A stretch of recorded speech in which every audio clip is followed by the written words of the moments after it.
So you clicked on this video because you're interested in gut health and how our gut health affects the rest of our body. But as a researcher, and I've been researching for 10 plus years now, and I have a tendency within me that whenever I find out something, I don't just disregard it in my mind. I keep it there. And if something isn't making sense but is ringing true in my reality, but maybe I haven't quite nailed the principle, I will research endlessly to find something, to find information, to find some kind of truth that encompasses everything that I'm experiencing or everything that I'm learning. And this is with mucoid plaque. I've made a video on my YouTube channel about mucoid plaque and what that is. So if you want to learn about that, click on that video to learn about more about what that is. But what I want to do with you here is I want to share with you some of the research that I had been going down.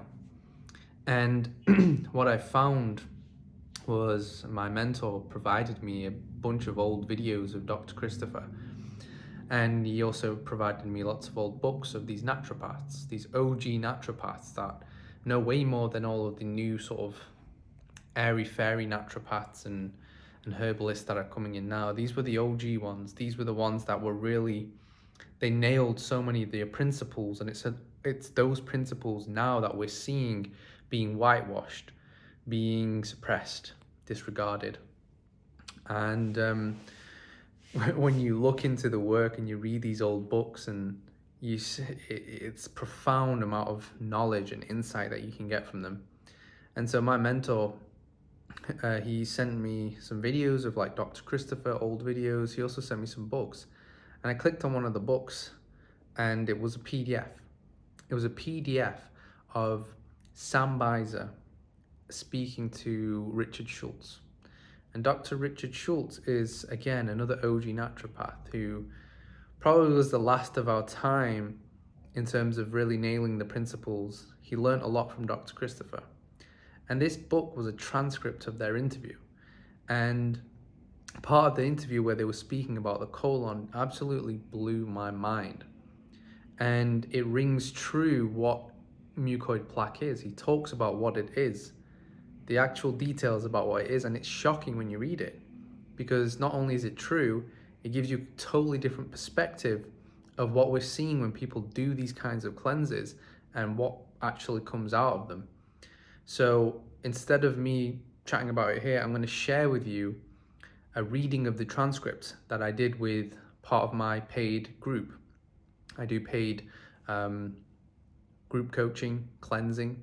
The 14-day binder blast is something that I do where I coach hundreds of people through mucoid plaque cleansing and gut reset cleansing using these foundational naturopathic principles. None of the new stuff. We keep it fundamental. We keep it along the laws of naturopathy. And I read this transcript in a group coaching that I was doing, and I want to share it with you.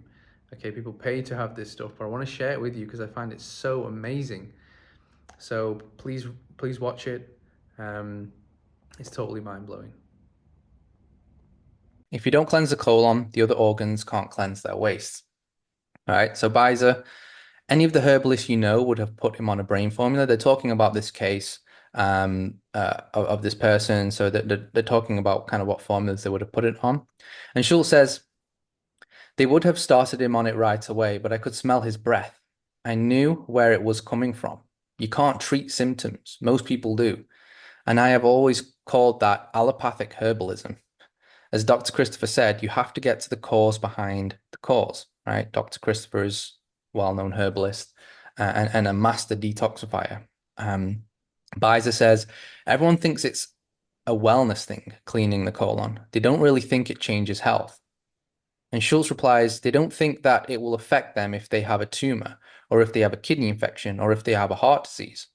They don't understand that even if you can clean the plaque out of the arteries, if you can't get the bowels cleaned out also, it's going to go right back into the body. You're just going to reabsorb it. The body doesn't want to dump waste unless it knows the colon is working. The bodily systems are connected. When the appendix is giving information to your bloodstream, that's picked up everywhere. And so Biser says, the body appears to know when the colon is blocked, as a question. And Schultz says, absolutely. But when you get that colon brand spanking clean, it's unbelievable the catharsis that's going to take place. Your body will start pulling poisons out from everywhere because it knows it can. Also, you have to remember that waste from the colon, as we'll see in a moment, can overflow the colon and pollute other organs. You can treat those other organs with natural methods with only partial results because these organs keep getting reinfected or re-irritated by particles from the colon. And so the next section, the Merck manual says that all Americans, if they live long enough, will have a herniation of the large intestines. I was reading that, I was like, oh, that's interesting. Okay. Schultz says, I find that most medical books nowadays back up natural healing. I quote from the Merck manual daily to my patients. The Merck manual is basically what all these allopathic doctors refer to. It's like the medical Bible.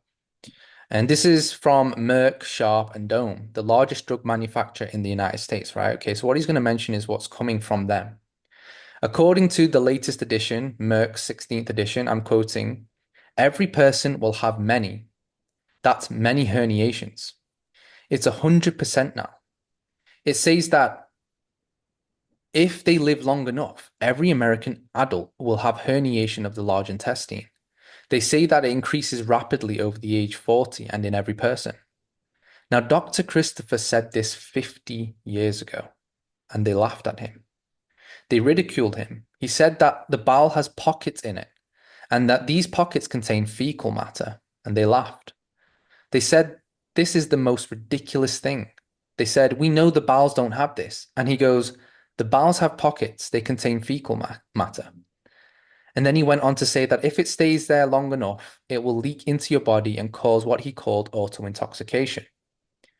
Again, the doctors laughed. They swore at him. They ridiculed him. I saw people who were natural healers go, this is ridiculous. They said, we have looked in the bowels and we don't see this. We don't see sacks of poop. I'll tell you why they miss them.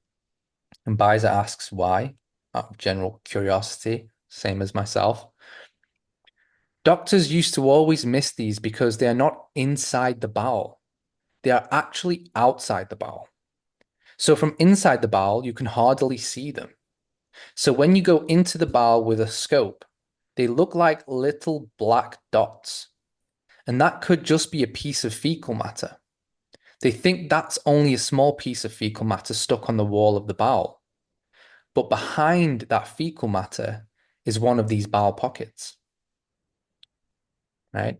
How constipation causes appendicitis. So what he's saying is when they go in with a colonoscopy, they'll see this sort of black dot or speck, and they would go past it, think of it's nothing. But behind that black speck or that black dot is a pocket of accumulated waste, right? And that's what we're pulling the toxins from, right? So how constipation causes appendicitis. Biser. So the pockets are outside. And Schultz says, yes, in 1991, they came out with this, their newest chart, disease of the digestive system. And it shows right here, diverticulosis of the colon and how the external herniations are filled with poop. But what's even better is over here in the book, fecal obstructions are causing appendicitis. They are now saying that appendicitis is caused by fecal matter stuffed down into the opening, which doesn't let the appendix release its fluid. And so it inflames. So this isn't some faulty organ. This is constipation causing appendicitis. Do any natural healers keep up on these things? Schultz says, no, nobody reads this. The Merck Manual is the Bible of diagnosis and treatment for the medical profession in the United States. Medical doctors don't even read these. I buy every edition and read them from front to back. It gets better as the years go along. They basically say that diverticuli, which are these pockets, these bowel pockets, occasionally are responsible for rectal bleeding, and they often become inflamed, causing diverticulosis. So when these bowel pockets start when they start to get inflamed, it's then named diverticulosis. It says they are asymptomatic, so people don't know they have them. And here's the best part. What do? Treatment. A bland diet is not indicated for persons with diverticulosis. For normal colonic functions, the diet should include sufficient intake of fluids and roughage from whole wheat bread, bran, cereal, fruits, and vegetables. This is what Dr. Christopher said. If you get constipated, then you'll get bowel pockets. And the best way to get rid of them is a mucusless diet, whole grains, brown fruits, and vegetables. They are just quoting Dr. Christopher right in the modern medical books. Isn't that incredible? Right. So the medical establishment are actually quoting almost, they're taking a lot of Dr. Christopher's insights. And then it goes on to discuss diverticulosis, the inflammation of the diverticuli, of those sacs protruding from the colon wall. So they're not inside the colon wall, they're outside. It says that small, even minute perforations of the thin wall diverticuli due to the inflammation or high colon pressure from constipation leads to, guess what? Bacterial and fecal contamination of the inner tissues. Inner tissues. There you've got it seeping out, and that is in the Merck manual. What edition? Page what? Right. And so Schultz talks about the exact page and edition of the Merck manual in which all of this stuff is published. And here he says, now this is in the 1992 Merck manual. Most people can buy these in Crown books, but I was shocked, and I have to say my jaw dropped when I saw this next one. Diverticuli, acquired sac-like mucosal projections through the muscular layer of the colon and rectum, occur anywhere in the large bowel, but usually in the sigmoid and rarely below the rectum.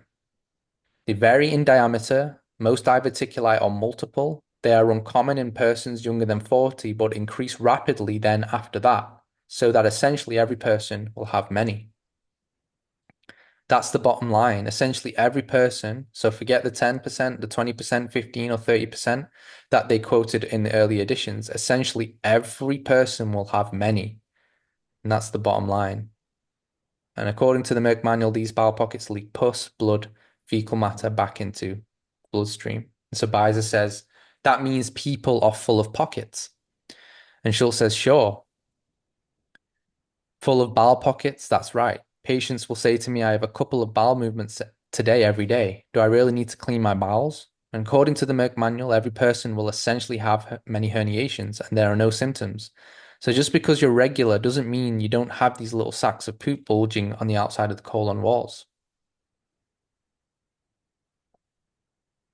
And Biser says, and inside of those protruding sacs can be inflammation, which means pus. Schultz says, absolutely. When that fecal matter comes out there, and Dr. Christopher used to say it too, it's not just going to be clean, healthy tissue. There's going to be worms under there, and there's going to be pus under there, and it's going to bleed. Right? So that's kind of where I wanted to end it. Right? But how insane and kind of also really amazing is that in some way, right? Um, okay, so yeah, this is diverticulitis, right? This is what they're talking about here. We've got these bowel pockets. If you look on the left picture, it almost looks like a ginger, like a piece of ginger, right? Um, he's got these bowel pockets sticking out, and these are on the outside of the colon wall. If you look on the picture on the right, we have the polyp, right? That's what they're seeing inside of the colon, but on the outside of that, we have these sacks of waste material, accumulations of toxins, bacteria, waste, undigested uh, proteins, carbs, fats, heavy metals, you name it. And even that's where a lot of the worms and the parasites are going to be as nature's bioremediation. But maybe we can get into that on another call. But so that's where a lot of people are not getting to this, right? They're not seeing this and they're not seeing this as a priority. And I feel like we've hit the spot now. I mean, Dr. Christopher was talking about this 50 years ago. Schultz has been talking about this for a long time, but they are people that not many people know about. And their stuff isn't out there. It's kind of condensed. And so I'm just kind of trying to share this stuff really. And so yeah, that's like when you're doing a mucoid plaque cleanse, when you're using these binders, when you're using the herbs and you're pulling out toxins, yeah, at some level you're getting stuff that maybe if it has accumulated and encrusted on the inside of the colon wall, but for the majority, you're pulling in the toxins from the outside, right? Um, so really, really interesting stuff. I wanted to share that to you guys so you guys can know, like, all right, you know where that stuff, where that stuff is at, and it provides more of an importance. Like I seen something in the chat there, right? Like